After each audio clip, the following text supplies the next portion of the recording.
ब्रह्मनाद एवं प्रार्थना से प्रारंभ करते हैं।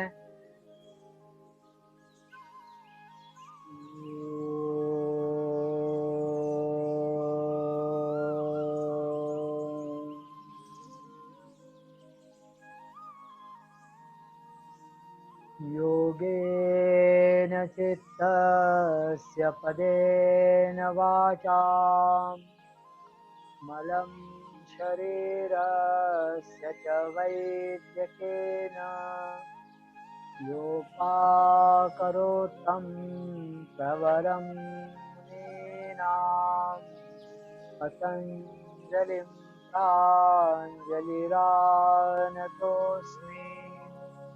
ओम शांति शांति शांति।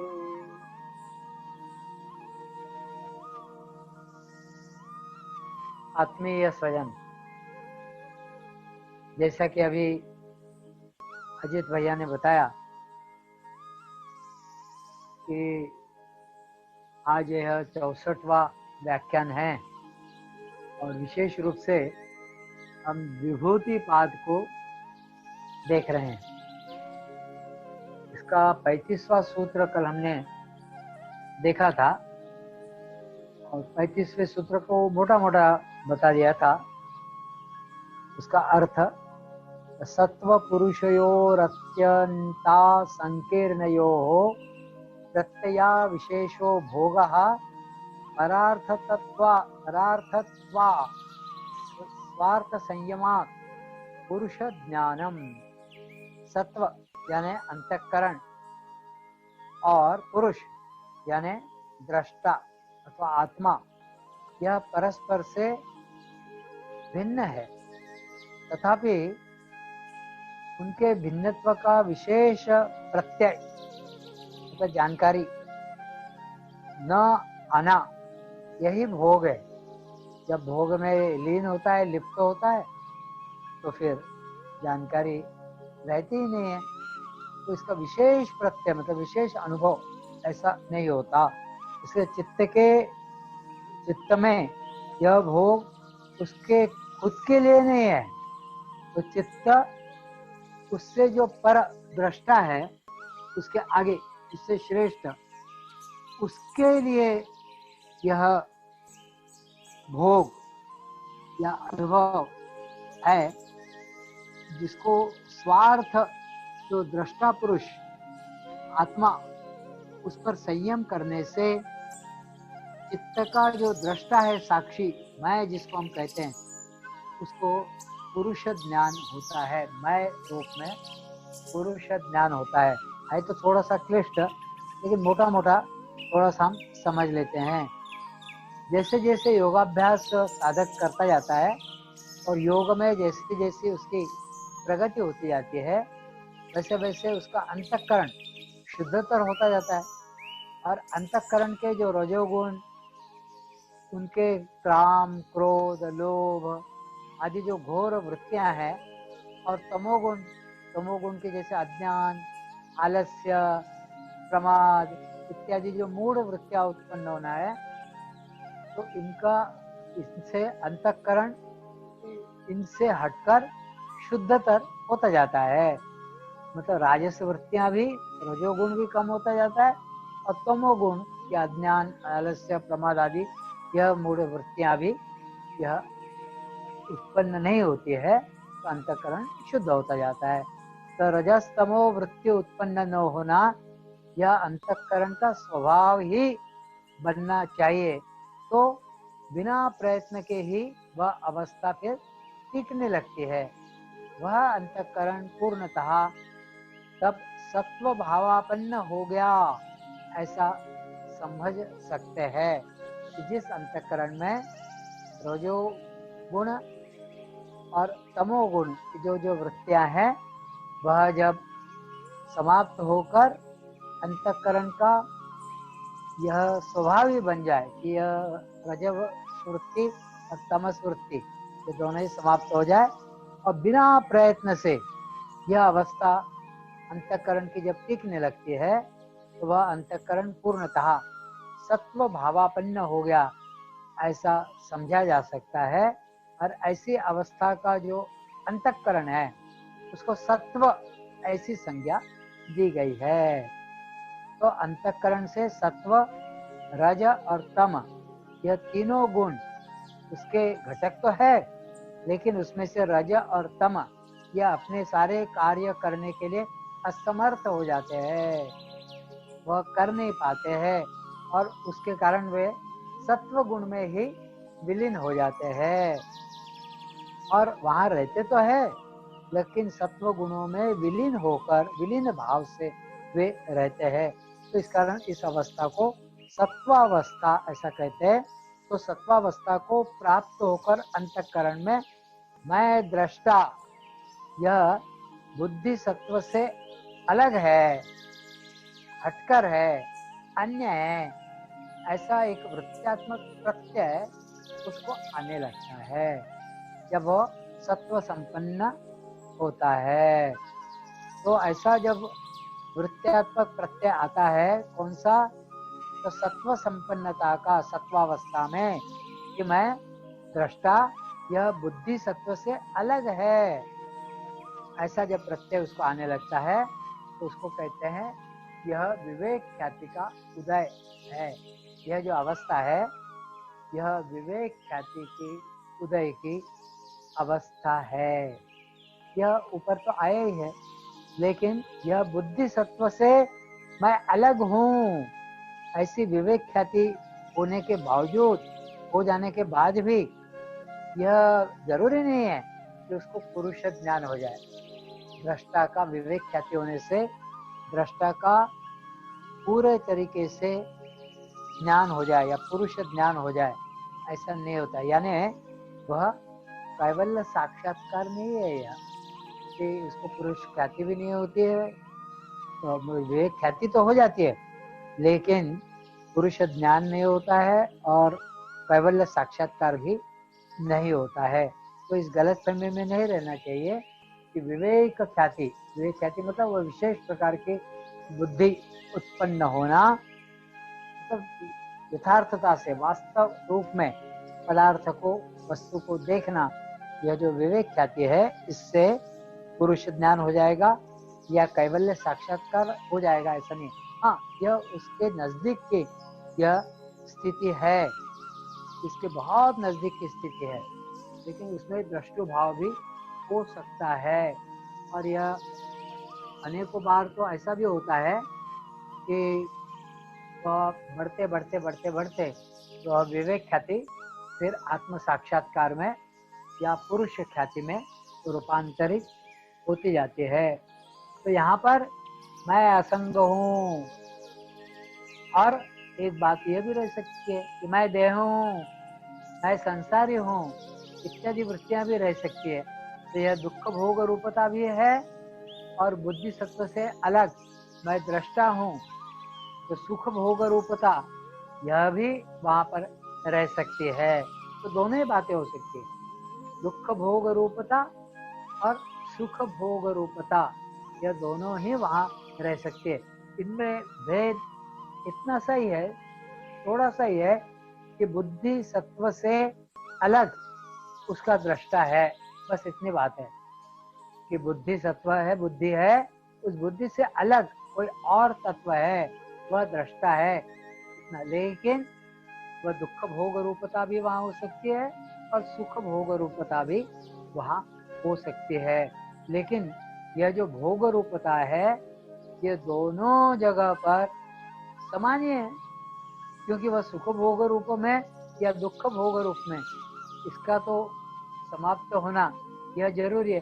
तो जैसे ही विवेक ख्याति का उदय होता है तो यह तो बहुत बड़े तपश्चर्या का फल है, तो उस जगह पर सुखात्मकता रहना यह तो योग्य है, लेकिन सुखात्मक वृत्ति है भी और भोग भी वहां पर है, तो यह वहां रह सकते हैं या हो सकते हैं, ऐसा यह इस सूत्र में कहा गया है।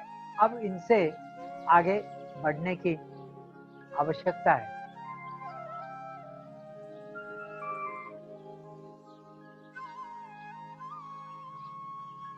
एक मिनट में जरा फोन आ गया था।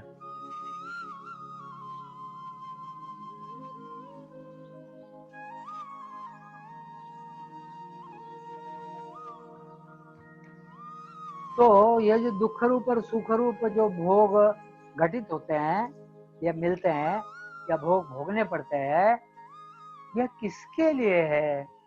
मतलब विवेक ख्याति होने पर भी ये दुख भोग रूपता और सुख भोग रूपता बनी रहती है।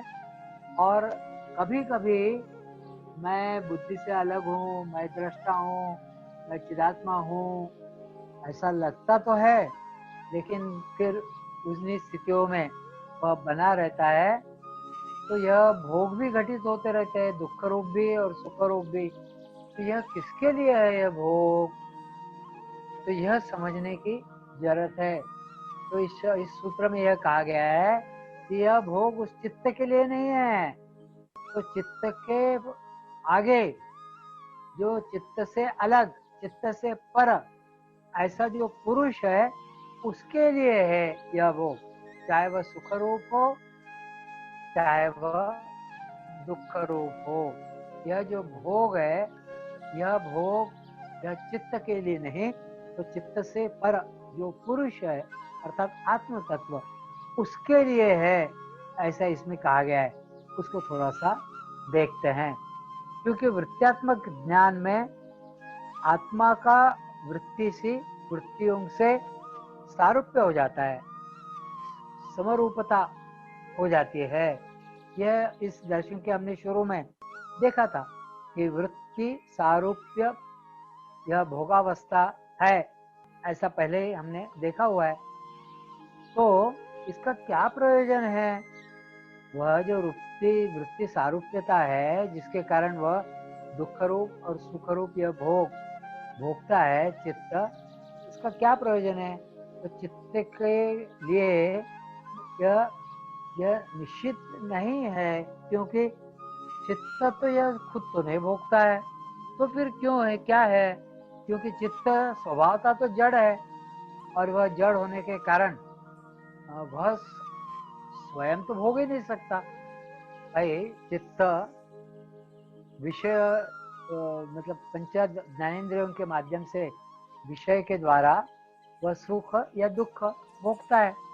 वैसे पहले सूत्रों में भी बताया है। तो चित्त भोगता है, लेकिन चित्त को तो इसमें कुछ पारस्य है नहीं, चित्त का तो कोई मतलब है नहीं। चित्त तो एक उपादान है, वो भी जड़ है। जैसा मकान है, जैसा खेत है, जैसे पैसे रुपए आदि है, या द्रव्य आदि है, या कोई पदार्थ है, या सुख की वस्तुएं आदि है, आदि जो जड़ वस्तुएं हैं, उनका खुद का क्या प्रयोजन है? उनका खुद का तो कोई प्रयोजन होता नहीं। ना उनको सुख चाहिए होता है, ना उनको दुख, ना उनको सुख होता है, ना दुख होता है। उनका तो कोई अपना प्रयोजन है ही नहीं। तो उनका क्या प्रयोजन है? तो उनको जो भोगने वाला होता है स्वामी, वो उसका उपभोग लेता है। स्वामी के को उपभोग मिले, इसलिए मकान है, खेती है, घर बार है, वस्तुएं हैं, पैसे आदि है, या अन्य अन्य कपड़े वगैरह, या भोग्य पदार्थ है, या भोजन के लिए अच्छे पदार्थ है, यह सब उनमें अपने आप में कुछ नहीं है, वे तो जड़ है, वे तो वस्तुएं हैं। तो भोक्ता कौन है? तो उनका जो स्वामी होता है, जो मालिक होता है, जिसका घर है, वह भोगता है, वह रहता है। जिसके पास पैसा है वह भोगता है, जिसके पास खेत है वह उसमें से उपज लेता है, भोगता है। तो उसके उपभोग के लिए, किसके? स्वामी के लिए। ये हम सब लोग जानते हैं, खूब अच्छे से समझ सकते हैं, समझ गए इस बात को, है ना? तो योग दर्शनकार क्या कह रहे हैं? दृश्य यह दृष्टा के भोगापवर्गार्थ है, ऐसा द्वितीय पाद के सूत्र 18 में बताया गया। तो यह पहले ही बता दिया गया है कि भोगापवर्गार्थ, भोग और अपवर्गार्थ, भोग पदार्थ का स्वाद लेना आदि आदि, या फिर अपवर्गार्थ यानी मोक्ष की तरफ जाना, यह वस्तुओं के माध्यम से चित्त स्वामी को, जो भोगने वाला होता है, उसको देता है। ये अपन पहले ही देख चुके हैं।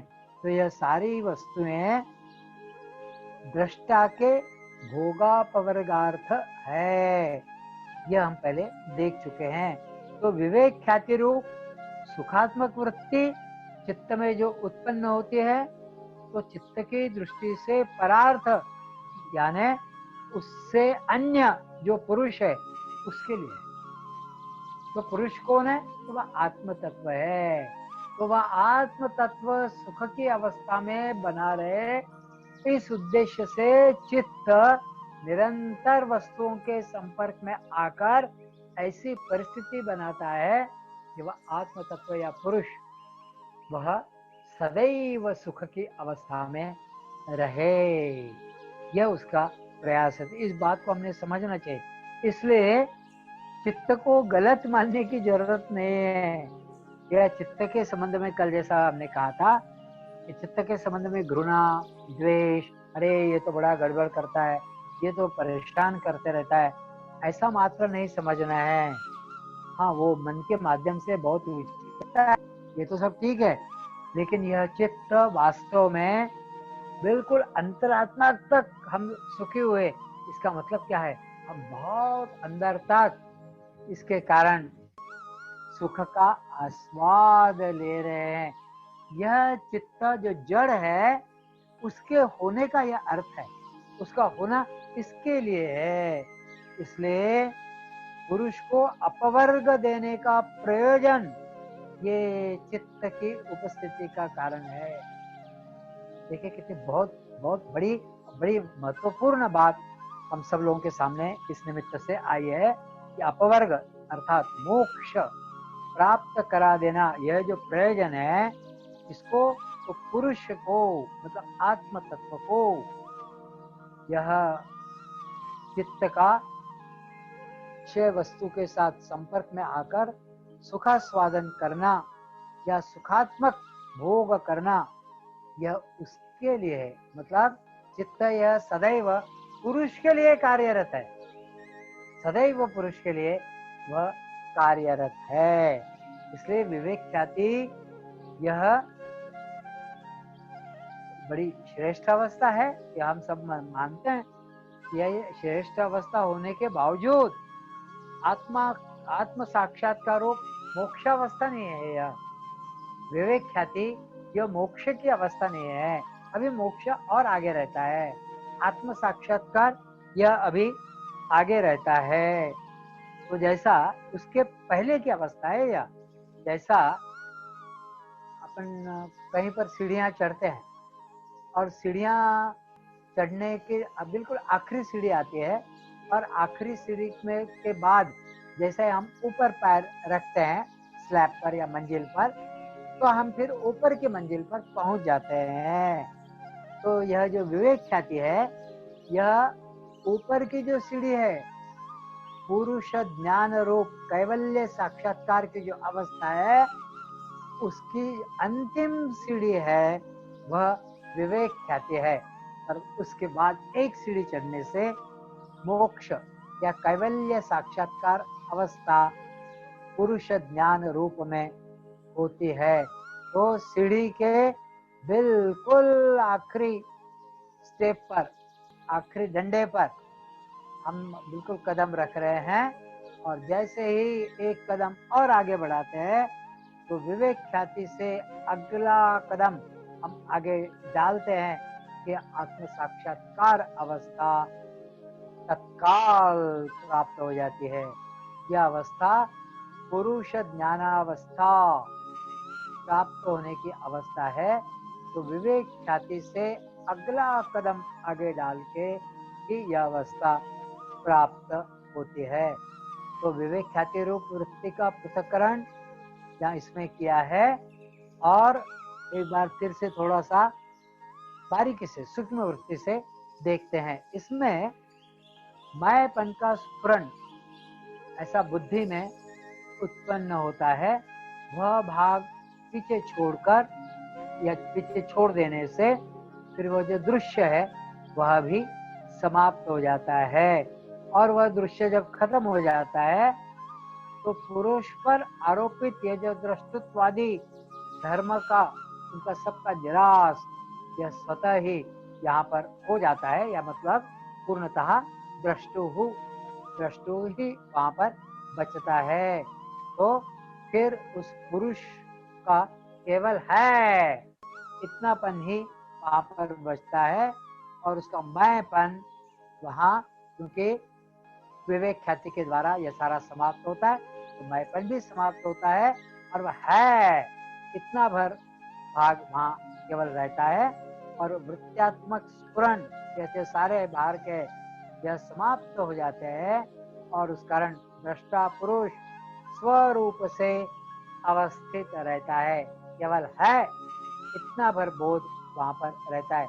इसी को पुरुष ज्ञान ऐसा इस सूत्र में कहा गया है। यह ज्ञान होने के लिए विवेक ख्याति रूप भोग जिसके लिए है, वह स्वार्थभूत आत्म स्वरूप पर संयम करने से प्राप्त होते हैं। यह आत्म संयम, यह संयम कैसा करना चाहिए? वह यहाँ तक जो योगी आता है, या जो मुमुक्षु आता है, अथवा जो साधक आता है, उसको स्वयं ही समझ में आता है। क्यों? क्योंकि उसका जो अंतर प्रयत्न है, उस अंतर प्रयत्न के सहायता से जो वो यहाँ तक आया, तो इसके आगे भी वह जाएगा, क्योंकि वह अंतर प्रयत्न ही उसका मार्गदर्शक बनता है। क्योंकि पूर्व में भी अपन देख चुके हैं, योगेन योगो ज्ञातव्यो योगो योगात् प्रवर्तते। योग ही स्वतः अपनी जानकारी, योग रूप जानकारी देता है, और योग ही स्वतः योग में प्रवर्तित भी कर देता है, आगे बढ़ा देता है। और इसलिए जो यहाँ पर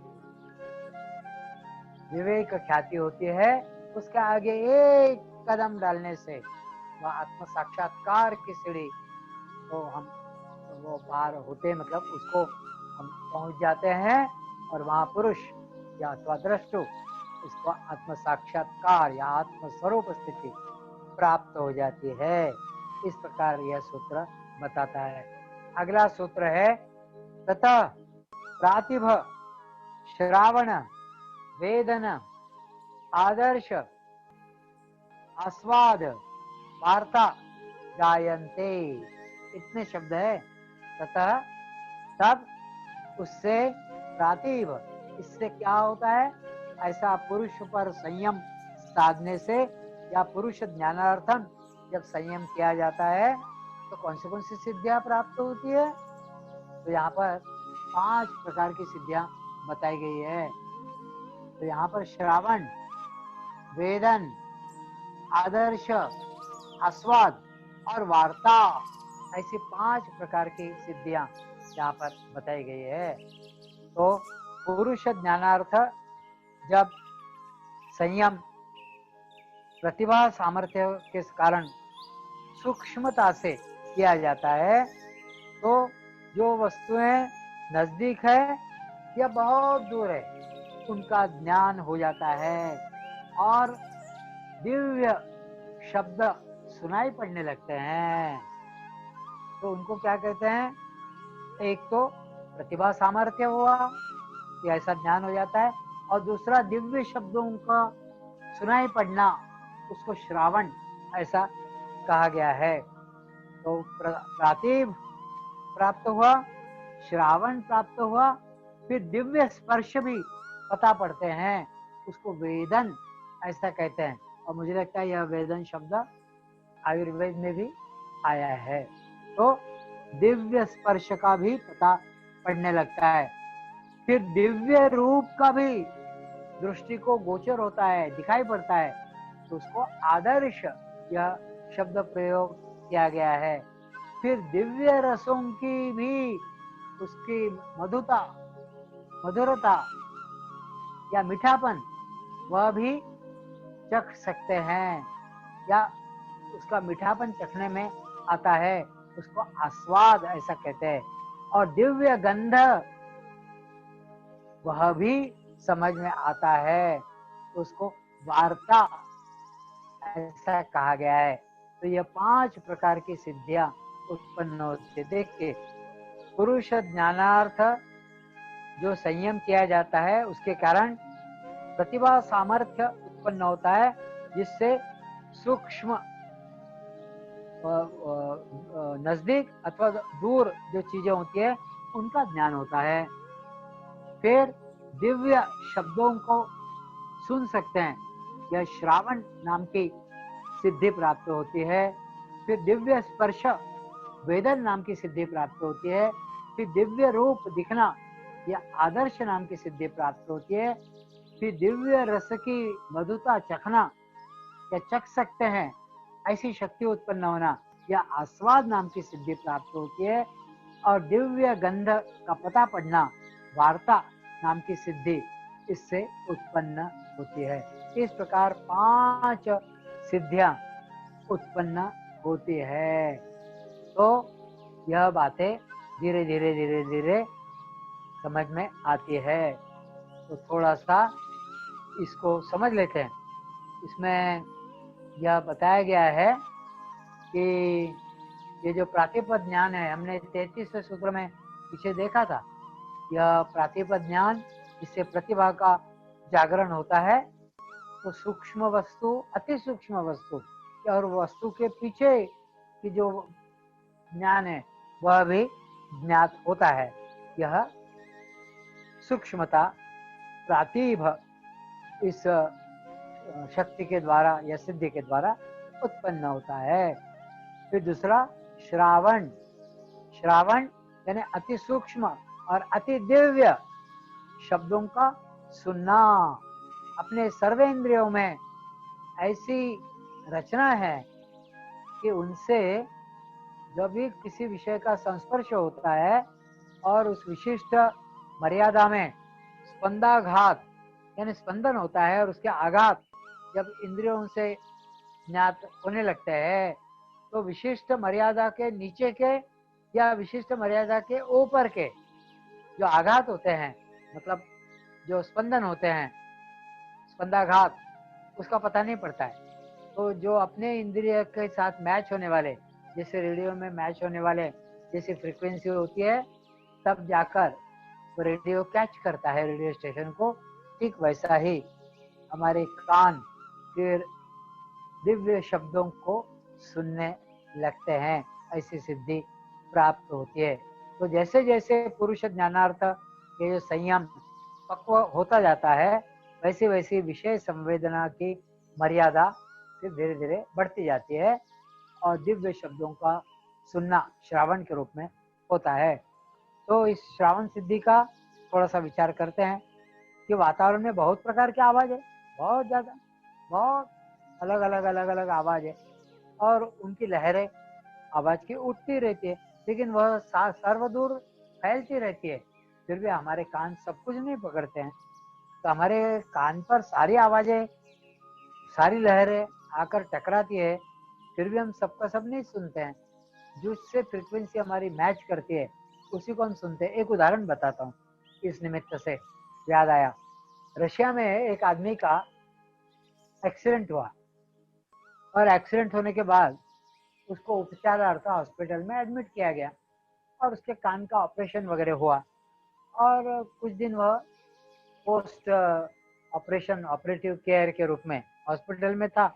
एक दिन वह नर्स को और डॉक्टर को शिकायत करता है कि मुझे बहुत आवाजें आ रही है और मैं बिल्कुल उसके कारण सो नहीं पाता हूँ और बिल्कुल अशांति सी अवस्था मेरी हो गई। डॉक्टरों को समझ में नहीं आ रहा, यहाँ तो कोई आवाज हो नहीं रही है और ये कह रहा है कि उसको बहुत आवाजें सुनाई पड़ती है। फिर उन्होंने एक व्यक्ति को उसके साथ दिया और उसको कौन सी आवाजें आती है वो जॉट डाउन करना, लिखना शुरू किया और वो लिखता गया। और फिर जब डॉक्टरों ने देखा तो ये आवाजें तो कोई सामान्य आवाजें हो ही नहीं और इस क्षेत्र में तो कहीं हो नहीं रही है, हॉस्पिटल में नहीं हो रही है, हॉस्पिटल के बाहर नहीं हो रही है, थोड़ी दूरी पर नहीं हो रही है। तो उनको कुछ समझ में नहीं आया है कहाँ की आवाज है, कौन सी आवाज है, कहाँ से आ रही है।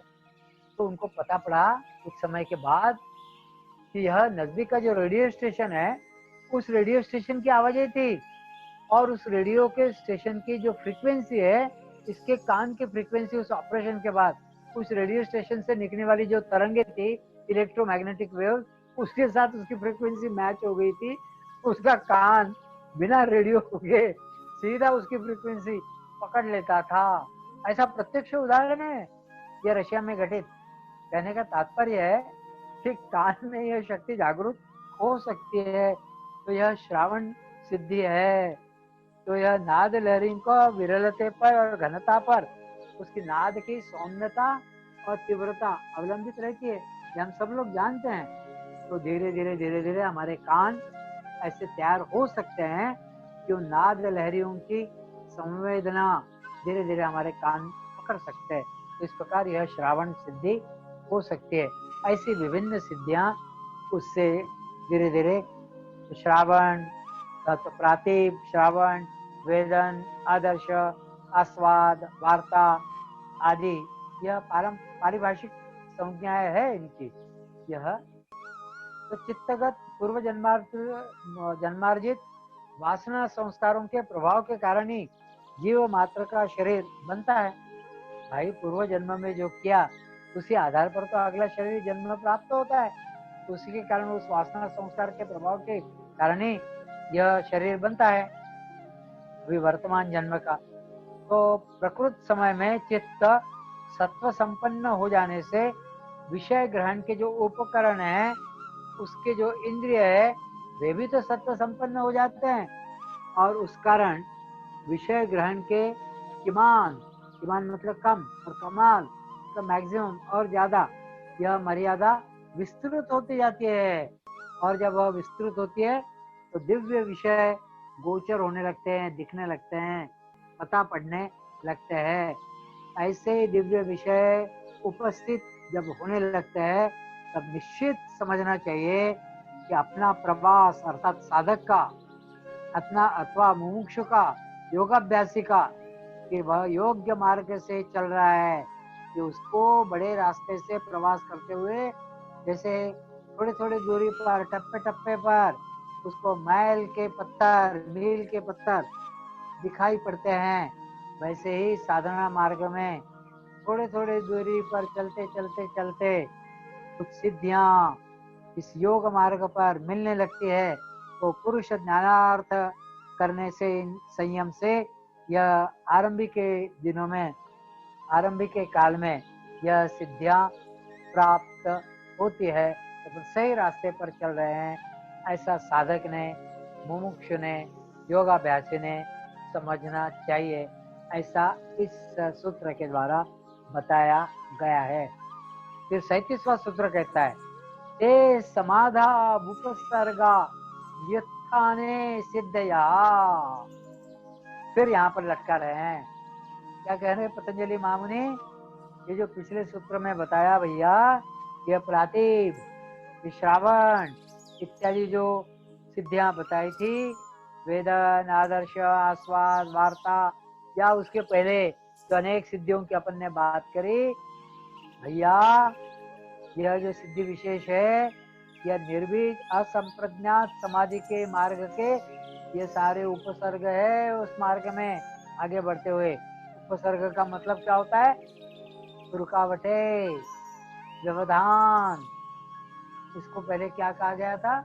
कोई एक शब्द अपन ने देखा था ना पहले, कौन सा था? इसको एक शब्द कहा था।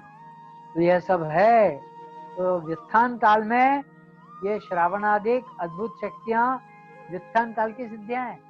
मतलब जब साधना से व्यक्ति थोड़ा सा रुकता है या पीछे होता है, तो यह सिद्धियां बहुत विशेष है ऐसा उसको लगता है।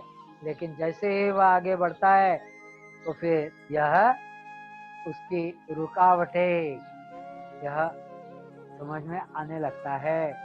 तो कैवल्य साक्षात्कार होना चाहिए, इसलिए साधक योग मार्ग में प्रवृत्त हुआ रहता है और वह आगे बढ़ता है और नित्य साधना मार्ग में प्रवृत्त होता रहता है।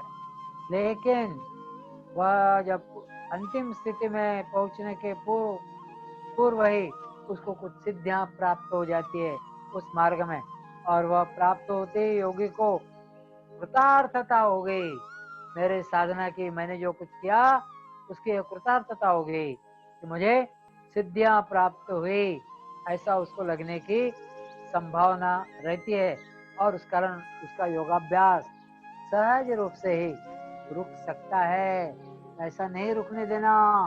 तो प्रारंभिक अवस्था में ही चित्त को विषयों से हमने निकालने के लिए कितना प्रयास किया था, बहुत मेहनत की थी। योग चित्त वृत्ति निरोधा हम देख चुके हैं, बहुत प्रयास करना पड़ा उसके लिए, है ना। कितना उसमें निवृत्ति, कितना वैराग्य और कैसी कैसी स्थितियां, यह सब देखते देखते हम यहाँ तक पहुंचे हैं। तो अब यहाँ इस सूत्र में आकर, यहाँ पर आकर, तो सामान्य विषयों से चित्त को छुड़ाने के लिए इतनी मेहनत करनी पड़ी। तो अब प्राप्त होने वाली जो दिव्य विषय है, तो इसमें हमारा चित्त कहीं उलझ न जाए, तो उससे छूटने के लिए फिर कितना प्रयास करना पड़ेगा, कितनी मेहनत करनी पड़ेगी। इसलिए हो जाओ सावधान। इसलिए यह यातायात, इसको बिल्कुल वो करना चाहिए, इसको रोकना चाहिए किसी प्रकार। इसलिए इस सूत्र में यह बताया गया है कि इन सिद्धियों में यह बहुत बड़ा दोष है। कौन सा?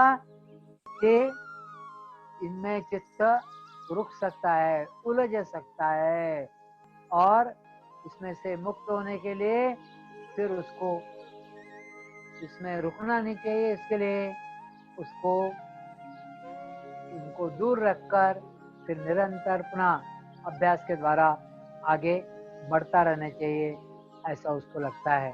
तो यह सारी सिद्धियां व्युत्थान अवस्था में सिद्धियां हैं, लेकिन व्यवहार में उसका उपयोग कर उपभोग लेने की चित्त में एक हव्यास यदि उत्पन्न होता है, तो साधक इस दिव्य विषयोपभोग में उलझ जाएगा और उसका आगे का अभ्यास रुक जाएगा। तब वह जिस मूल उद्देश्य को लेकर योग में प्रवृत्त हुआ, वह वैसा ही बाजू में रह जाएगा और इन सिद्धियों में ही वह उलझ जाएगा। इसलिए व्युत्थान दशा में कभी थोड़ा पीछे आने पर कभी कभी इसमें से किसी एकाध सिद्धि का सामर्थ्य अपने इसमें आया है, अपने व्यक्तित्व में, अस्तित्व में आया है, ऐसा दिखाई पड़ेगा। लेकिन उससे केवल इतना समझना चाहिए कि हम योग मार्ग से ठीक चल रहे, ठीक मार्ग पर है, योग मार्ग पर है। हमें उससे योगच्युत नहीं होना है, इधर उधर नहीं होना है, और वह सामर्थ्य अपने अंदर आने से उससे योग मार्ग से पदच्युत नहीं होना, और ना कभी उसको आजमाने के लिए उसके पीछे लगना। अब मान लो कभी ऐसा प्रसंग आता है कि किसी की भलाई, जन सामान्य की भलाई, कल्याण यदि उसके द्वारा होता है, तो उतनी देर के लिए कभी उसका उपयोग कर लिया, तो वैसे कोई दिक्कत नहीं है। लेकिन फिर भी उसमें बड़ी सावधानी रखने के लिए कहा गया है, क्योंकि इस समाधि मार्ग में सिद्धि यह बहुत बड़ा वह उसमें प्रत्यवाय है, बहुत बड़ा उसमें रुकावट है, बहुत बड़ा हिंड्रेंस है। तो वहां पर इस प्रकार की भावना कभी भी न होने देना, ऐसा दृढ़ विश्वास सदैव अपने अंतःकरण में रखना चाहिए, और इस शास्त्र पर श्रद्धा इस उत्पन्न रहे, नियमित रहे। इस प्रयोजन के व्यतिरिक्त दूसरा कोई प्रयोजन मन में, चित्त में न आने देना, और विषयोपभोगार्थ इसलिए उन सिद्धियों का आश्रय नहीं करना चाहिए। किसी प्रकार राजस वासना चित्त में उदित नहीं होनी चाहिए। ऐसा समाध्याभ्यासी जो होता है, वह उस मार्ग से विचलित होना होगा नहीं। इस प्रकार का उसका निरंतर प्रयास रहना चाहिए। यह दृष्टि रखकर ही अगले सूत्र में व्युत्थानावस्था की यह सिद्धियां समाधि के मार्ग में उपसर्ग यानी विघ्न होते हैं, ऐसा आगे के सूत्र में फिर बताया है। तो उतना भर देखकर उसका वर्णन अभी नहीं देखेंगे, लेकिन थोड़ा सा जानकारी लेते हैं। और फिर यहाँ तक कि जो सूत्र थे, जो सिद्धियां थी, उसमें ज्ञान का प्रकर्ष था, विशेष रूप से ज्ञान का, कि यहाँ पर ये करो, संयम करो, यहाँ पर संयम करो, यहाँ पर संयम करो, तो ये सिद्धियां होगी। और इन सिद्धियों को किसी प्रकार अपने योगाभ्यास के मार्ग में रुकावट न बनने दो। कभी एक आध बार उस सिद्धि का प्रदर्शन होता है या अपने मन में उसका विचार आता है, तो हम सही मार्ग पर चल रहे हैं, इतना विश्वास और श्रद्धा योग मार्ग पर बढ़ने के लिए उसका उपयोग कर लो। या वही यदि कोई बहुत कष्ट में, पीड़ा में है, उसके पीड़ा का, कष्ट का हनन करने के लिए उतना भर यदि उसका उपयोग कर लेते हैं तो वह क्षम्य है। लेकिन फिर उसी का निरंतर उपयोग करना और अपने व्यक्तिगत हेतु के लिए उसका उपयोग करना, यह सही नहीं है। तो यहाँ तक का जो मार्ग था, इसमें ज्ञान का प्रकर्ष है और ऐसी ही सिद्धियां बताई गई है। अब इसके आगे जो है वह क्रिया का प्रकर्ष है, और ऐसी सिद्धियां आगे के कुछ सूत्रों में बताई गई है कि जिसमें क्रिया मार्ग का या क्रिया का प्रकर्ष अधिक है।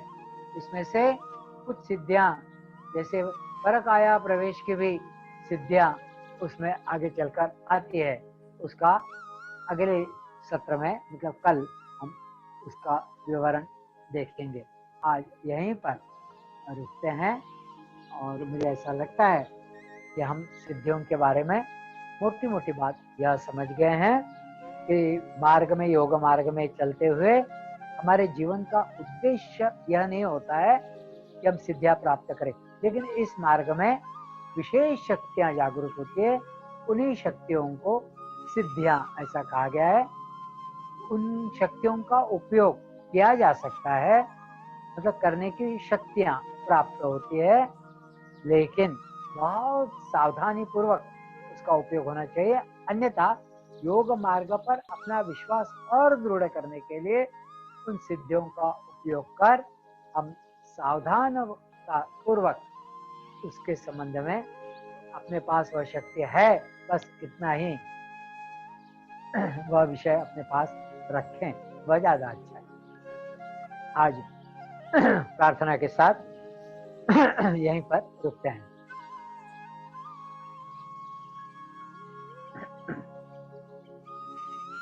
सर्वे भवन्तु सुखिनः, सर्वे सन्तु निरामयाः, सर्वे भद्राणि पश्यन्तु, मा कश्चित् दुःखभाग्।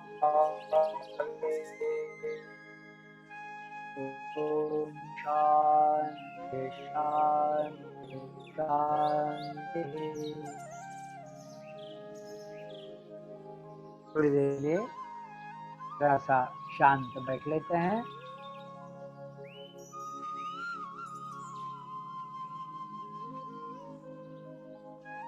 पहले अपने शरीर को ढीला डाला, अपने चेहरे को, अपने कंधों को एकदम कर लें।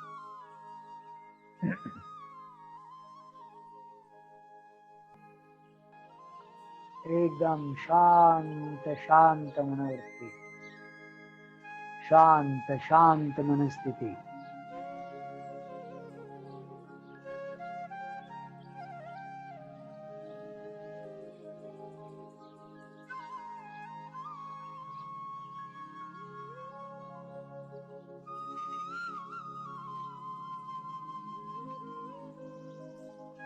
हमारे अंदर शांत बैठने की ललक, हमारे अंदर शास्त्र वचन समझने की ललक, हमारे अंदर शास्त्र गायन की ललक, हमारे अंदर नियमित रूप से शास्त्र वचन सुनने की ललक, मुझे लगता है आज के वर्तमान युग में यही बहुत बड़ी उपलब्धि है। गत 2-2.5 महीने से 3 महीने से लगभग हम लोग इस शास्त्र का वाचन अथवा इस शास्त्र को समझने का प्रयास कर रहे हैं। यही अपने आप में बहुत बड़ी उपलब्धि है। अपने दैनंदिन जीवन के कार्य उतनी देर के लिए बाजू में रखकर यह 1-1.25 घंटे का समय इस कार्य के लिए हम अपने पास रखते हैं। इतना अपने मन पर नियंत्रण